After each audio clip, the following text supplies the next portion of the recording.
સુરતના resident doctor હર્ષ પંડ્યાના આપઘાત મામલે હવે વિરોધનો વંટોળ ઉઠ્યો હોય તેમ નવી સિવિલ હોસ્પિટલ ખાતે એબીવીપી દ્વારા ઉગ્ર વિરોધ પ્રદર્શન કરી તંત્રની કામગીરી સામે સવાલો ઉઠાવવામાં આવ્યા છે. સુરત સિવિલ હોસ્પિટલમાં રેસિડેન્ટ ડોક્ટરના આપઘાત મામલે એબીવીપી મેદાનમાં ઉતર્યું છે. એબીવીપીના કાર્યકરોએ નવી સિવિલ હોસ્પિટલ ખાતે વિરોધ પ્રદર્શન કરી શરમ કરોના નારા લગાવ્યા હતા. એબીવીપી દ્વારા આક્ષેપ કરવામાં આવ્યો છે કે સિવિલ હોસ્પિટલમાં અવારનવાર રેગિંગની ઘટનાઓ સામે આવે છે.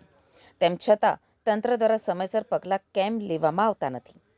ફરિયાદો કરવામાં આવી હોવા છતાં કાર્યવાહી ન થઈ હોવાના પણ ગંભીર આક્ષેપો કરવામાં આવ્યા છે. હર્ષ પંડ્યાના આપઘાત મામલે જવાબદારો સામે કડક કાર્યવાહી અને રેગિંગ ઉપર રોક લગાવવાની માંગ સાથે એબીવીપી નમસ્તે, પ્રિન્સિપલ સાહેબ, અખિલ ભારતીય વિદ્યાર્થી પરિષદ સુરત મહાનગર.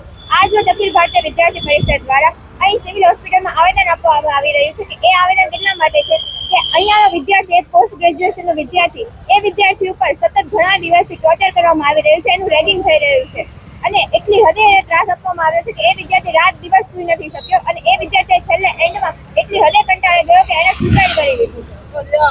આ રેગિંગની જે પ્રક્રિયા છે એ કેટલી ખરાબ છે અને આના ઉપર જે એચઓડી છે તેઓ કઈ રીતે કાર્યવાહી કરવી જોઈએ અને કઈ રીતે આગામી દિવસોમાં ધ્યાન રાખવું જોઈએ? આ રેગિંગ છે ખૂબ અયોગ્ય છે અને જો આ કાર્યવાહી થશે અને એચઓડી આ કાર્યવાહી કરવી જોઈએ કે જે પણ વિદ્યાર્થીઓ આ રેગિંગમાં સામેલ હતા એ લોકોને સસ્પેન્ડ કરવા જોઈએ અથવા એ લોકો પર કડકથી કડક પગલાં લેવા જોઈએ. કારણ કે જો આગળ જતા આ લોકોને કઈ સજા દેવામાં નહીં આવે તો આગળ જતા બીજા વિદ્યાર્થીઓની પણ હિંમત વધશે રેગિંગ કરતા અને આગળના જે વિદ્યાર્થીઓ છે એ લોકો માટે ખૂબ અયોગ્ય છે.